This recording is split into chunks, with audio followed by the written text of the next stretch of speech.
Bonjour Laurie, c'est magnifique de t'avoir avec nous aujourd'hui pour parler de l'hypnonaissance. Bienvenue. Bonjour Julie, merci de ta proposition. C'est super. Alors, nous avons beaucoup de choses à partager aujourd'hui parce que toi, tu es maman hypnonaissance avant tout. Alors, raconte-nous un petit peu comment tu es venue pendant ta grossesse, j'imagine, à l'hypnonaissance. Et ben c'est un petit peu par hasard que j'ai connu l'hypnonaissance pendant ma grossesse. En fait, dans un magasin bio, j'avais trouvé un flyer de quelqu'un qui faisait l'hypnonaissance et j'ai lu le flyer et ça m'a totalement parlé. En fait, c'était une évidence. Du coup, j'ai tout de suite appelé et j'ai tout de suite suivi les cours. Je me suis pas trop posé de questions, mais c'était pas prévu, mais c'est très bien tombé comme ça. D'autant plus que c'était un projet d'accouchement à domicile, donc bah, c'était bien d'avoir des ressources en plus, de travailler sa confiance. Voilà, même si je faisais un peu de yoga prénatal aussi, ça venait vraiment compléter comme il fallait. Tout ce qui était noté, voilà, me parlait. Et alors, ton compagnon, le père de ton enfant, il a fait des cours, il a suivi tout ça aussi? Oui, tout à fait. Alors, de mémoire, je crois qu'on n'a pas eu le temps de faire la dernière séance avec l'accouchement qui arrivait un petit peu avant. Mais sinon, oui, il a suivi tous les cours, on a suivi ça ensemble, on a pu faire les effleurements, travailler, voilà, la détente ensemble, effectivement. Et ça s'est très bien passé à la naissance à domicile chez vous? Eh ben oui, oui, oui, l'accouchement a été rapide, facile et sans douleur. Wow! Donc vraiment, euh, Je crois qu'on va vraiment, repasser ce passage parce qu'il oui, y a personne qui souhaite autre chose que ça.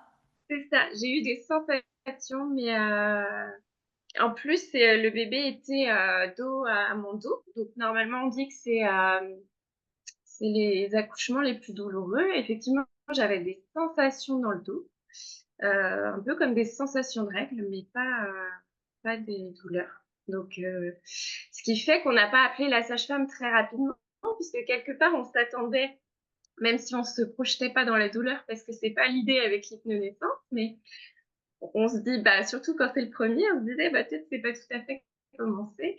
Et ce qui fait que quand elle est arrivée, la sage-femme, j'étais à 8 centimètres de dilatation. Donc même moi, je croyais pas trop. En fait, le travail s'était déroulé assez facilement. Donc, donc super. J'ai eu en fait un petit moment de doute quand j'ai réalisé que c'était le jour de l'accouchement, où j'ai un petit peu paniqué, mais quelques minutes, et je me suis dit, ben non, avec tout ce qu'on a préparé, en fait, j'ai repris la confiance, et puis ça s'est fait tout seul. Après, je suis pas retombée dans des peurs. Et Et voilà. ton compagnon, comment il a vécu ça? Et ben, il était un petit peu à côté, parce que moi, j'étais vraiment, vraiment dans ma bulle. Il a essayé, en fait, les effleurements, faire les massages. Enfin, il était aux petits soins, il essayait de trouver sa place et comme la méthode l'enseigne et le propose. Donc, il a essayé des choses, mais c'est vrai que j'étais tellement dans ma bulle que, en fait, je lui refusais un petit peu. Fallait me laisser toute seule, en fait. Même la sage-femme, en fait, elle était dans une autre pièce à côté. Enfin, une fois qu'elle a, voilà, fait le monitoring quelques minutes, etc., les examens nécessaires, mais en fait, j'avais besoin d'être toute seule dans ma pièce. Wow. Je savais qu'il était à côté, qu'elle était à côté. Et Et, quand tu dis dans ma bulle, est-ce que tu peux nous décrire qu'est-ce que c'est d'être dans sa bulle pendant la oui, naissance? bah, disons que bah, c'est un petit peu ce à quoi on s'entraîne hein, avec l'hypnonaissance, avec hypnose, à être un petit peu dans cet état entre deux, entre veille et sommeil. Voilà, j'étais debout, j'étais active, je bougeais, mais voilà, j'étais pas en train de discuter, j'étais pas, voilà, je suivais mon corps. En fait, je me suis mis à faire des signes de l'infini avec mon bassin, alors que c'est quelque chose auquel j'avais pas du tout pensé, que j'avais pas appris avant. En fait, c'est vraiment suivre son intuition et ce qui vient sans que ce soit perturbé par quelque chose de mental. J'avais besoin voilà, d'être debout, appuyée sur quelque chose et bouger mon bassin. J'avais pas prévu ça. Et effectivement, je pense que si j'avais été allongée sur le dos, ça aurait été une autre expérience. Ah ben Donc, c'était complètement. vraiment s'écouter. En fait, je pense que cette bulle, c'est s'écouter. Voilà, moi, je sais, j'avais les yeux fermés. En fait, je voyais un ciel étoilé. Voilà, j'ai vu ça pendant tout mon travail. Et après, j'avais pas notion du temps. Enfin, c'est vraiment, voilà, cet état entre deux qui fait que, voilà, j'étais dans mon truc à moi et il fallait que je fasse mon truc et pas qu'on vienne interférer. Mm. Donc, voilà, la bulle. Ce que ça a été pour moi, après, j'imagine, ça prend des formes différentes pour chacune. Mais c'est ça, en fait, c'est d'être centré sur soi, sur son corps et son bébé. Mm, magnifique. Et ça, c'était il y a combien d'années? Alors, c'était en 2016, donc 9 ans déjà. Et comment est-ce une petite fille? C'est un garçon. Un garçon, d'accord. Et comment il est dans la vie maintenant, après ce naissance comme ça? Alors, c'est un garçon à la fois doux, voilà, la naissance douce l'amène, je pense, de la douceur. Il est très sensible aussi, mais aussi très libre. Je pense, euh, le fait de naître finalement avec une liberté peut-être différente quand la naissance est plus dirigée. Voilà. Est-ce que c'est dû à ça ou pas? En tout cas, il est très libre, très, voilà, on pourrait dire têtu, mais voilà, c'est le côté, je, je sais où je vais, le leadership. Euh, voilà, bon, en plus, il est bélier, mais bon, ça c'est autre chose. C'est un Oui, nœud ben femelle, ça mais compte aussi, hein? voilà.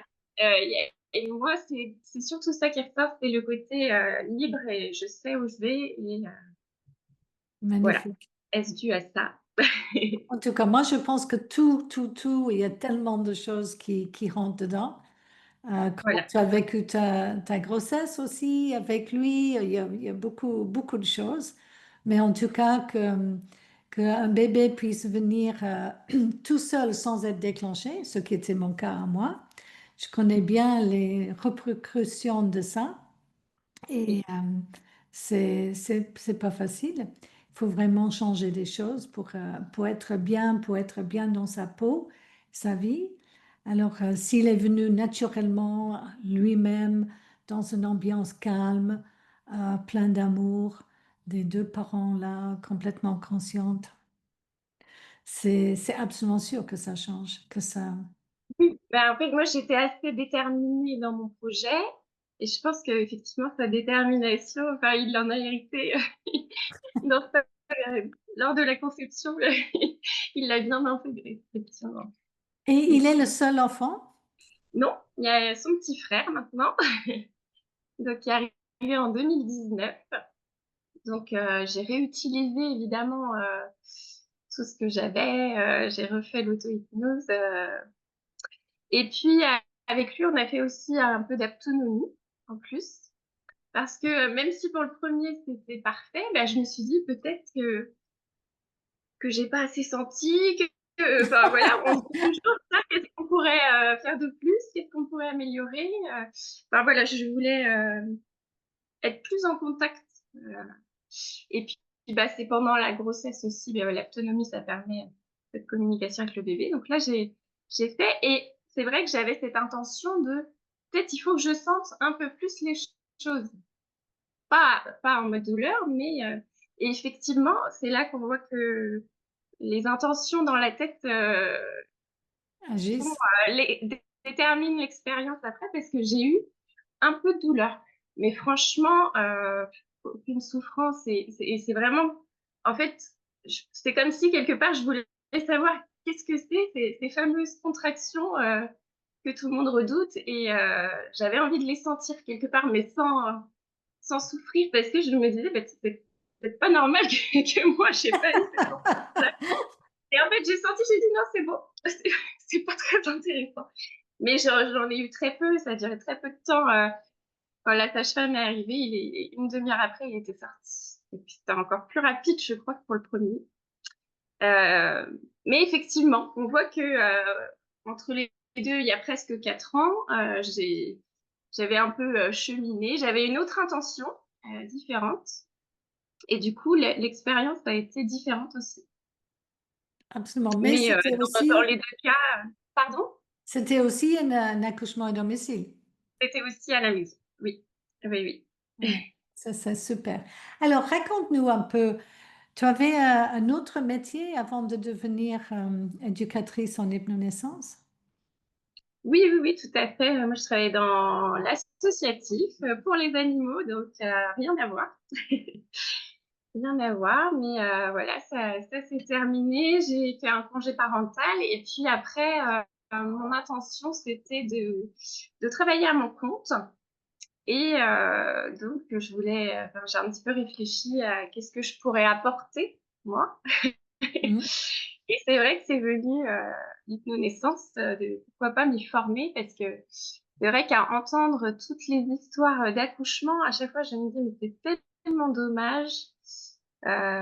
Voilà, sont pas toujours agréables. Et je me dis, mais si seulement elle avait su, si seulement ils avaient un autre regard sur les choses. Et bah, du coup, je me suis dit que moi, je pouvais apporter ça.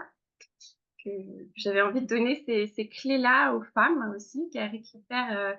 Voilà, il y a une petite motivation féministe dans tout ça aussi, que les femmes accouchent en liberté aussi et en puissance. Et c'est ça qui me motive, qui m'a motivée à me former et à partager tout ça. Super. Et alors, maintenant, ça fait combien d'années que tu suis les couples, que tu les Alors, accompagnes dans ce... et- oui, ça fait 3 ans. Du coup, j'ai été certifiée en 2022. Et comment ça se passe maintenant? Est-ce que tu vas chez les couples ou ils viennent chez toi? Comment ça fonctionne? Alors, au début, j'avais pas de cabinet, donc je faisais beaucoup à domicile. Maintenant, j'ai un cabinet, donc dans le petit village où je suis, donc c'est entre Nantes et Rennes, près de Châteaubriand. C'est à Saint-Vincent-des-Landes, donc je suis à la maison médicale de mon village, donc j'ai un cabinet. Donc, principalement, c'est au cabinet. Si vraiment besoin, ça peut être à domicile, mais je fais également en ligne. Donc, voilà, il y a plusieurs possibilités. Donc, ceux qui veulent pas se déplacer, en général, c'est plutôt en ligne maintenant. Euh, donc, voilà. Puis, il y en a, en fait, on peut me contacter des fois où ils sont très loin, en fait. J'ai fait une fois une personne aux Canaries. Donc, Ah, super. ça permet, voilà, des contacts aussi pour ceux à qui ça parle de le faire en ligne. Il y en a qui aiment, il y en a qui n'aiment pas. Mm. En tout cas, il y a l'option. Oui, ben ça, c'était une des bonnes choses avec tout ce bazar de rester à la maison pendant un an. Et Voilà. Oui. on a basculé sur l'Internet et ça fonctionne, ça marche bien. Oui, Donc, c'est ça. Des fois, c'est plutôt rigolo.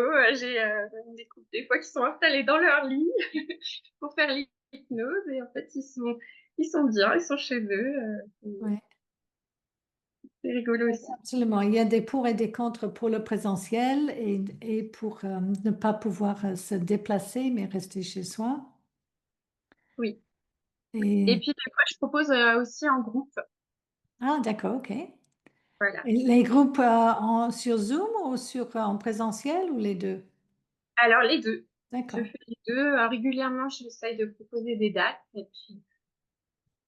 Ça, Et c'est puis, magnifique. souvent, c'est que la première séance et puis la suite, parce que c'est très difficile après de concilier tous les emplois du temps. Oui, Mais, mais au moins, ça permet, voilà, c'est pareil, il y a des avantages, des inconvénients. C'est moins personnalisé forcément, mais c'est intéressant aussi de pouvoir profiter des témoignages des autres, des questionnements, de, de pouvoir se rencontrer aussi. Oui, moi aussi, je suis vraiment des pour et contre pour les deux. Et tout dépend de la personne, s'il veut vraiment être intime et de pouvoir partager sans que d'autres personnes soient là. D'autres qui sont beaucoup plus sociales, ils ont envie de justement connaître d'autres couples et même s'entraider, de partager des expériences, etc. Alors, c'est très personnel. Et alors, euh, euh, raconte-nous un petit peu quand tu fais le cours, quelles sont des choses qui sont plus étonnantes peut-être pour les couples? Plus étonnant. Ouais, Alors, je dirais que, ouais, dans ce que j'observe, c'est que souvent, il y a une démarche de venir un peu par peur de la douleur, de l'inconnu. Et en fait, ce qui les étonne le plus, c'est le changement de regard, je pense. C'est vraiment la première séance où il y a ce changement de regard sur les choses. Et puis après, c'est comme s'ils prenaient en main leur projet et il y a un élan positif, joyeux, on va faire comme ça, on va faire comme ça. Parce que voilà, ils arrivent à changer du regard pathologique, douleur, souffrance, ils passent à ah ben oui, en fait, possible, c'est possible, il y a un éventail de ressentis, et puis, voire même jusqu'au plaisir, puisqu'on a le droit de se projeter dans tous les éventails. Et puis aussi, bah, ils prennent conscience voilà, de la physiologie, ce que ça permet de laisser faire les choses et de ne pas intervenir si c'est pas nécessaire. En fait, c'est vraiment la prise de conscience pour moi qui étonne les gens parce qu'ils venaient un petit peu pour se détendre. Et puis finalement, ils découvrent beaucoup plus que ce qu'ils pensaient, la majorité du temps. oui, oui, oui. On a beaucoup même de témoignages qui disent en fait que ça change leur vie et que ce sont des outils qui sont là pour toute la vie après. C'est ça, ouais. C'est ça, et il y a des papas, ils avaient fait un ou deux rendez-vous, je sais qu'ils m'ont dit, ah bah, ils avaient fait un ou deux rendez-vous avec la maternité, ils disaient, ah, j'ai l'impression d'apprendre beaucoup plus de choses, et oui, ça va servir, et ils sont, oui, en fait, c'est le côté agréablement surpris, parce que c'est vrai que c'est difficile d'expliquer tout le programme d'un coup, tellement c'est dense. Et du coup, bah, forcément, il y a des bonnes surprises en faisant les séances. Absolument. Alors, et les couples qui viennent prendre des cours chez toi, avec toi plutôt, euh, quels sont la plupart des accouchements? Est-ce qu'ils sont dans le milieu hospitalier ou à domicile, comme vous avez fait? Ou c'est un mix de tout? J'ai les deux. J'ai les deux parce qu'on a la chance, enfin moi je pense que c'est une chance. Dans le 44, on a plusieurs sages-femmes qui font les accouchements à domicile. On est assez bien desservis par rapport à d'autres régions, donc ce qui fait que j'en rencontre quand même régulièrement. Puisque moi j'ai une sage-femme à Châteaubriand juste à côté de chez moi qui les pratique et une à Ligné euh, et qui forme elle-même d'autres sages-femmes voilà, pour que ça se développe parce que depuis le Covid, c'est aussi un des effets. Il y a beaucoup plus de demandes d'accouchement à domicile. Voilà, parce qu'on se fait accoucher avec le masque, le vaccin, le papa qui peut pas entrer, etc. Euh, il y a des gens qui ont sauté le pas qui l'auraient peut-être pas fait avant. Donc, ce qui fait que oui, moi, c'est à peu près 50-50. Et puis, dans les projets à l'hôpital, il y a beaucoup la salle nature. Parce que pareil, on a plusieurs petites maternités, donc on a la chance d'avoir cette possibilité qui permet de laisser mieux faire la physiologie et mieux être dans sa bulle intime. Et puis, dans tous les cas, même quand c'est à l'hôpital, souvent c'est la maman elle-même qui dit, j'ai pensé à la maison, mais ceci, mais cela. Donc, même si c'est à l'hôpital, on sent il y a quand même quelque chose ouais, qui est tentant et peut-être pour le deuxième, il se laisse la possibilité. Et parfois, c'est juste le papa qui a peur. Donc, on sent qu'il y a, voilà, il y a Et, et bien de sûr, l'intérêt. le naissance. Hmm. Excusez-moi encore. Oui, je dis, il y a de l'intérêt pour cette option aussi voilà, qui va avec cette idée de, bah, je peux faire les choses tranquillement chez moi Mm. et, Et et bien prendre sûr, un temps. l'hypnonaissance donne pas un avis. C'est Non, chaque couple est complètement libre de faire leur c'est ça. projet. C'est ça, et j'ai aussi des projets avec péridurale et c'est vrai que plus les séances avancent en général, et bah, plus, la maman se dit: «Bah, je vais quand même essayer sans». Enfin, dans tous les cas, il y a une évolution, en fait, parce qu'il y a la maman prend confiance, en fait, en ses capacités et se dit, et puis, conscience aussi de, bah, le fait qu'une intervention peut en entraîner une autre et que, bah, forcément, on est un peu plus passive, donc finalement, il y a une posture qui change au fur et à mesure des séances. Mais effectivement, ça s'adresse à tous les projets puisque, en fait, les outils vont permettre, dans tous les cas, de bien vivre l'expérience, quel que soit le projet. Et est-ce que les parents disent après que leur projet était bien respecté en général? Eh bien, disons que ça dépend comment ils vont avoir réagi, des circonstances du jour J. Disons qu'ils sont contents de l'expérience, la façon de l'avoir vécue. Après, toujours respecter, bah là, je dirais que ça dépend, parfois Mm. s'ils ont réussi à se positionner.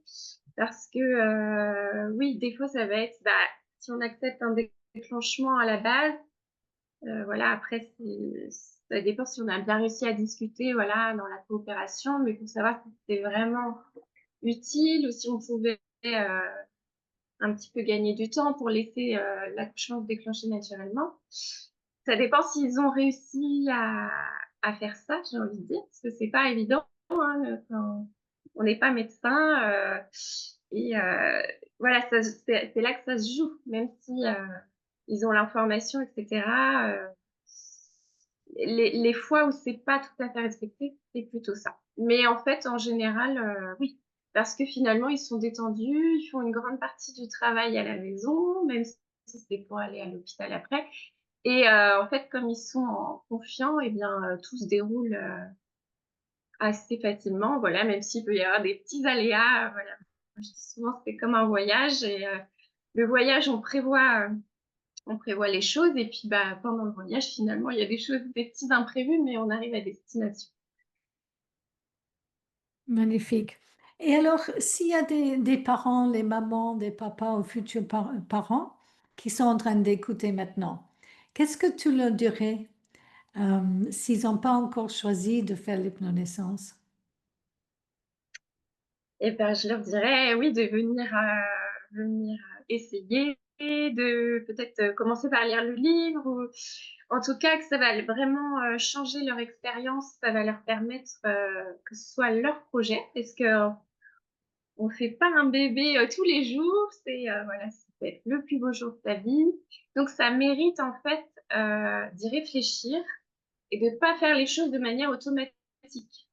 Et puis, c'est pas aussi comme cocher des cases un petit peu, bah, faut que j'achète une maison, faut que je fasse un enfant. En fait, c'est vraiment une démarche différente. Faire un enfant, c'est un être humain. Donc, ça mérite de prendre le temps. Voilà, même aussi si ça peut être un budget. C'est vrai qu'on a l'habitude que tout soit remboursé, ça l'est pas forcément pour l'hypnonaissance, mais ça mérite aussi d'y réfléchir. Ben, on est prêt à mettre une certaine somme pour un mariage. Et voilà, en fait, c'est voir quelle considération on donne à la naissance de son enfant. Après, il y a aussi voilà, d'autres méthodes qui apportent d'autres choses, mais en tout cas, c'est sûr que l'hypnonaissance, c'est complet. Et voilà, et puis c'est changer son regard sur les choses pour vraiment en vivre une belle expérience et se donner la chance que ce soit un beau moment. Parce qu'on connaîtra quelques clés qui permettent que ça ne devienne pas, malheureusement, comme ça peut être encore le cas, soit une déception, voire voilà, jusqu'à un traumatisme. Voilà, si on veut éviter ça, même si en général, voilà, on dit la maman, le bébé vont bien, mais si ça peut être une expérience magique, une expérience joyeuse et belle, bah, c'est encore mieux quand même. Disons que ça en vaut, l'événement est suffisamment important pour que ça vaille le coup de s'y pencher. Et Oui. puis pour la femme, bah, c'est être aussi dans une forme de puissance de ce moment qui est une transition dans la vie. qui était un rite de passage dans beaucoup de cultures. Donc c'est pareil, en fait. C'est un moment qui demande à être accompagné et qui n'est plus suffisamment. Oui. Et est-ce que tu Par- vois que la famille, le couple déjà, est plus soudé après ces cours, plus ensemble? Oui, bah oui, souvent quand il t'arrive, le papa est un peu plus en retrait. Souvent, c'est pas forcément sa démarche. Euh, s'il y en a un qui est sceptique, c'est souvent lui. Donc déjà, il se laisse embarquer parce qu'effectivement, il a des informations qu'il connaissait pas. Et puis, bah, il y a des exercices, voilà, comme le travail sur les peurs, qui permettent, qui invitent à la discussion par équipe. Il y a aussi le fait de déterminer son plan de naissance. Ça invite à la discussion, voilà, parce que le papa aussi après est un peu chargé de défendre entre guillemets et de faire en sorte qu'il se déroule. Donc ça invite vraiment à construire ensemble le projet. Et puis il y a aussi bah, tout ce qui va être prendre en considération le bébé, le lien d'attachement qui se fait pendant la grossesse. En fait, tout ça, ça l'inclut, ça inclut le papa. Donc petit à petit, effectivement, il y a une relation qui s'instaure de couple qui est plus soudée. Mm. Ça, c'est sûr. Et après, le père aussi, pendant les séances d'hypnonaissance, est-ce qu'il rapproche, justement, se rapproche de son bébé? Parce que c'est pas toujours évident pour les papas Mm. avant la naissance. Et oui, bah, il y a certaines hypnoses qui invitent à ça. Voilà, à se projeter aussi sur le moment de la rencontre. Et puis le fait d'en parler, bah, il y a la considération se fait, en fait, il prend mieux conscience de l'individu qui est en train de se créer parce qu'on en parle, qu'on explique les choses. Bon, bah, il y a le ventre qui grossit, mais c'est vrai que comme c'est pas dans son corps, c'est plus compliqué. Et puis, bah, il y a aussi bah, toutes les petites suggestions qu'on va faire de tout ce qu'ils peuvent faire à la maison et qui font qu'ils peuvent passer des petits moments quotidiennement, voilà, pour partager ensemble, même si c'est pas, même si on n'a pas beaucoup de temps, des fois, voilà, ça ne peut pas souvent, on manque de temps. Il y a les préparatifs de la chambre, il y a le travail à côté, etc. Mais je leur dis, même si c'est que 5 minutes par jour, bah, de prendre ce temps tous les jours, c'est important. Oui, oui, oui, d'avoir une pratique, d'avoir un moment vraiment à part pour faire des pratiques des méthodes d'hypnonaissance, c'est essentiel. Et d'avoir du temps pour eux, C'est ça, de d'être ensemble. prendre le temps, en fait, prendre ce temps. Parce que, voilà, sinon, ce que je disais, c'est un petit peu, on fait tout de manière automatique et puis, bah, et même le jour de l'accouchement, du coup, en fait, on n'est pas dans ce qu'on est en train de faire, on n'est pas dans le moment présent à vivre la grossesse, à vivre l'accouchement. Et c'est dommage parce qu'on loupe un petit peu quelque chose. Oui. Et c'est de plus en plus courant maintenant, des personnes, moi j'écoute plusieurs podcasts, des personnes très haut placées, par exemple la personne qui a mis en œuvre le IA, et quand on lui avait demandé s'il y avait des regrets, il a dit oui, j'ai le regret de ne pas avoir passé plus de temps avec ma femme et mes enfants. Mais oui, Alors, ça, c'est un bon commencement. C'est pendant la grossesse, si c'est pas avant, de vraiment se donner ce moment, ne pas laisser passer ce moment extraordinaire et de prendre le temps d'être ensemble, de prendre le temps d'être avec le bébé qui est conscient avant la naissance et d'accompagner ça dans l'amour et le bien-être.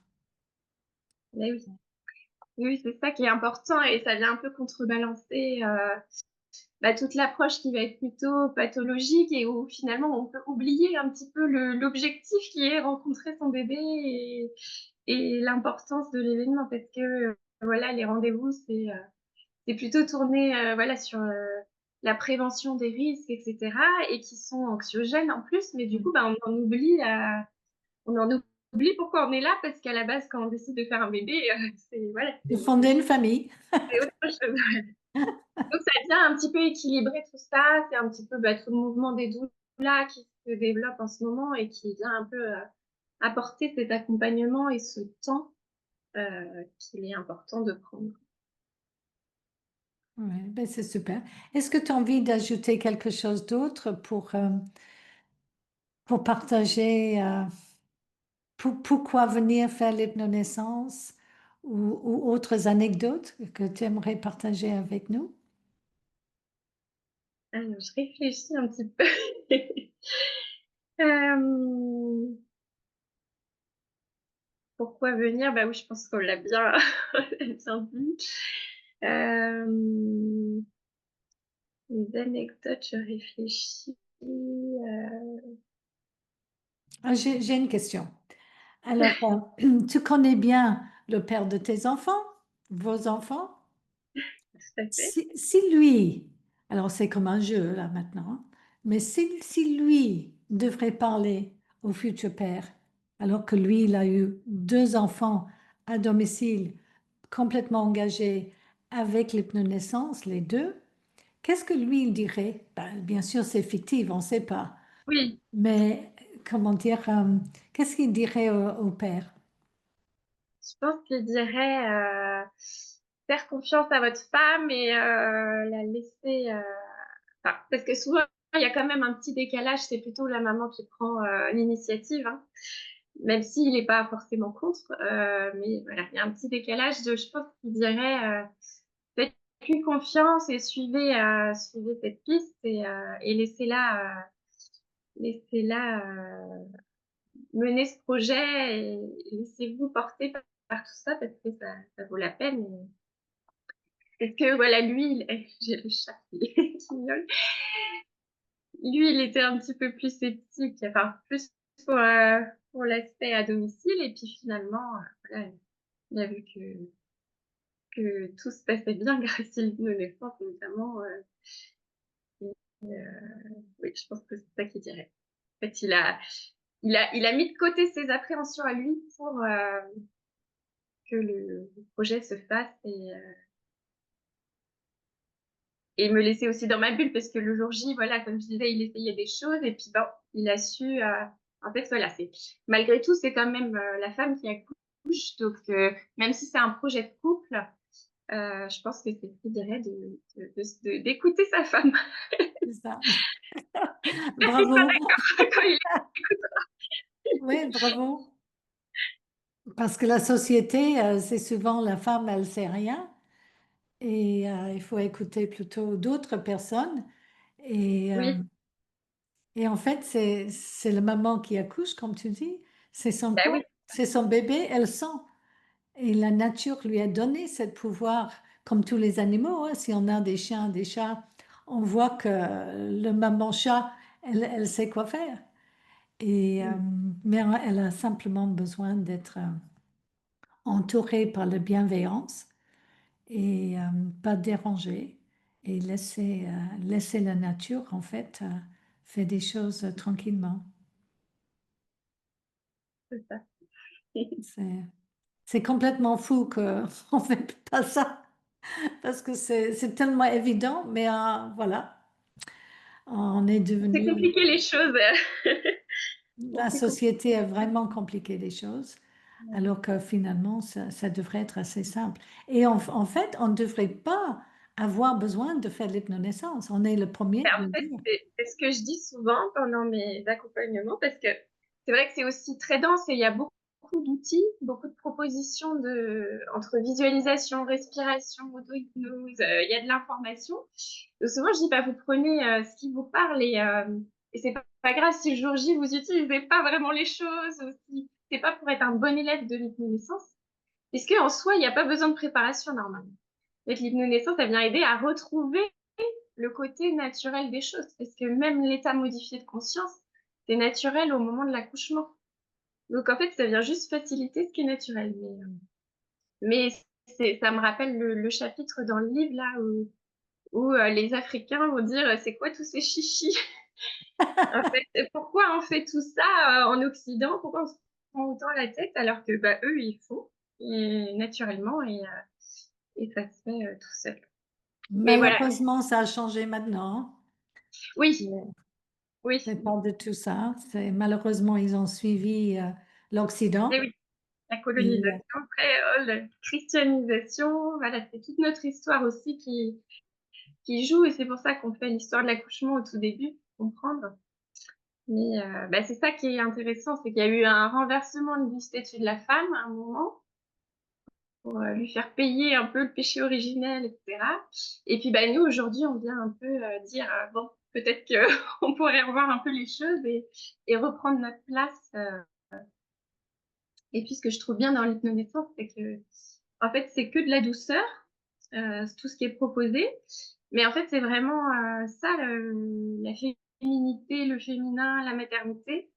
Et en fait, ça peut paraître tout bête, voilà, se relaxer, être dans l'amour de son bébé, etc.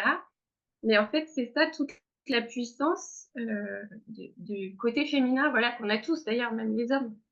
Et ouais. je trouve ça bien de redonner cette place à cette part féminine, voilà, dans l'accouchement, mais comme dans toute la société, il y en a besoin. Voilà, après les siècles de patriarcat dont on parlait. Mais ça paraît tout bête, mais c'est très puissant. En fait, la femme a une puissance qui n'est pas reconnue, mais c'est puissant, puisque voilà, c'est ce moment de l'accouchement, c'est un moment de puissance si on est actrice de ce qu'on fait. Et voilà, c'est pas une démonstration de force, mais c'est puissant. C'est ça Quand que on a mal, quand quelque chose, ben, on cherche maman, hein. voilà. Et pourquoi? Parce que Et la maman force de sait, la douceur, c'est ça. c'est ça. C'est, ben, on sait tout ça. C'est, je fais un bisou et ça va te soigner. Et, Ben, et ça marche. Pourquoi? Parce que c'est l'ocytocine, c'est l'amour qui passe. On a tous besoin de cet amour. c'est ça. Sentir connecté, sentir que tout va bien, sentir c'est primal. Et, euh, et voilà, ben, quand tout est dérangé dans la naissance et pendant la grossesse, on n'a plus ça. Ben voilà, parce qu'on arrive dans un côté, voilà, intervention et force qui n'est pas nécessaire, parce qu'il y a une force suffisante du côté de la douceur et du laisser-faire. Et c'est vrai qu'on a du mal avec le laisser-faire, la, la détente, la relaxation. C'est pas mis en avant dans notre société, alors qu'en fait, c'est primordial, et notamment pour l'accouchement. Oui, Parce que c'est un moment, par essence, qui est très féminin. c'est ça. Et Les je valeurs dirais, toute cette idée en fait de pousser, pousser, pousser, forcées, oui. après toute la vie, on est en train de pousser, pousser, pousser. Et ça fait de plus en plus de stress, de guerre, de moi je dois être la meilleure. Et en fait, maintenant, bah, le monde est en péril, là, justement à cause de ça. Alors, Voilà. si on ne pousse pas, mais qu'on laisse la nature faire ce que la nature peut faire, un réflexe naturel d'expulsion, tout se met dans la douceur, exactement comme tu décris. Et au lieu de pousser, la maman est complètement relâchée, relaxée, et son corps peut vraiment s'ouvrir et faire cet acte magique. Parce que moi, je trouve que c'est magique quand même après 25 ans Mais et 44 ans dans le prénatal. Alors, comment le corps de la maman, la femme, est complètement créé pour ce processus naturel et que en fait, on a hijacké tout ça, hein. c'est ça, c'est bah, surfer sur les vagues. Voilà, nous on parle de vagues, hein, pas de contraction. Et surfer sur les vagues plutôt que nager à contre-courant. Et c'est beaucoup moins fatigant. Et voilà, se laisser porter par la vie. Et pour moi, c'est ça aussi qui est intéressant dans l'hypnométrie, c'est que c'est une façon d'être plus en conscience pour accoucher. Que résister à ce qui se passe, voilà, être dans la peur, c'est pas vivre cet événement en conscience que d'être à contre-courant. C'est ça, Et effectivement, dans la vie, on peut l'appliquer et ça permet, voilà, d'être, un peu de douceur dans la vie, c'est intéressant aussi, enfin, dans tous les domaines, ça tend à se rééquilibrer un peu parce que c'est pas tenable, effectivement, la société que ça produit. c'est Mm. exactement ça. Et quand on est stressé, ben, tout se bloque. C'est comme quand on passe des examens, des choses comme ça.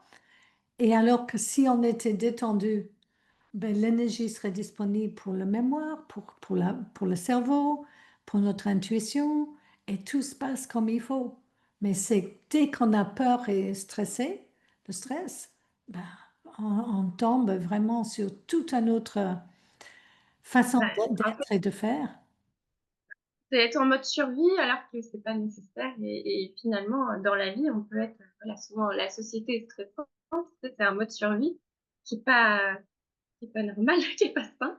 Et voilà, là, c'est une proposition de voir les choses autrement.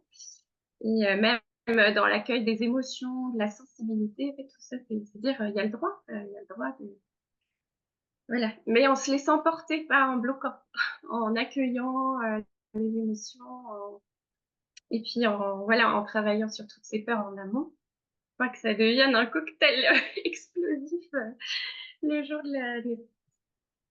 Absolument.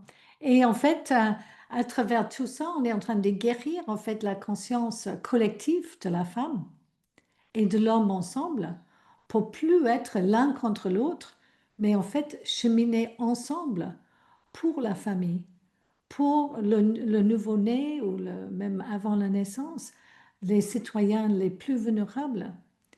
Et si maman et papa sont en train de lutter l'un contre l'autre, c'est comme l'intellect et le cœur, ben, on n'est plus disponible pour être là dans l'amour. Et en fait, on est en train de changer avec ça depuis le début, toute la parentalité.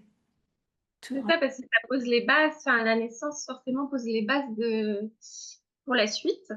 Là, forcément, si les parents font équipe, ça va être plus facile après. Et puis, en plus, dans les peurs qu'on travaille, on travaille aussi les peurs, les appréhensions sur l'après. Parce que c'est ça aussi qui peut venir bloquer les choses pendant l'accouchement. Parce que si on a peur, je dis n'importe quoi, si on a peur, voilà, du quotidien pour la suite, si on a peur de plus avoir de temps pour soi, etc. Tout ça, c'est des tensions qui viennent s'accumuler. Donc, tout ça, on y réfléchit avant. Le couple y réfléchit avant. Et ça permet de poser une organisation, une discussion, une coopération pour la suite. Et effectivement, bah, ça change voilà, des générations précédentes où toute la maternité bah, reposait sur la mère. Et puis le père, il était là en plus. Hein, souvent on dit, il aide sa femme, mais non, en fait, il fait partie de l'équipe au même niveau. Donc là, c'est ça, en fait, c'est aussi retrouver l'horizontalité entre le féminin, le masculin, le père, la mère, et mettre des bases différentes pour la suite. C'est ça, et beaucoup moins de baby blues, de difficultés après. C'est un changement complet en fait. C'est ça.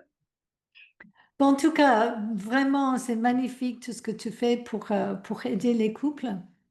Euh, euh, L'hypnonaissance, c'est une belle méthode. c'est une très, très bonne méthode.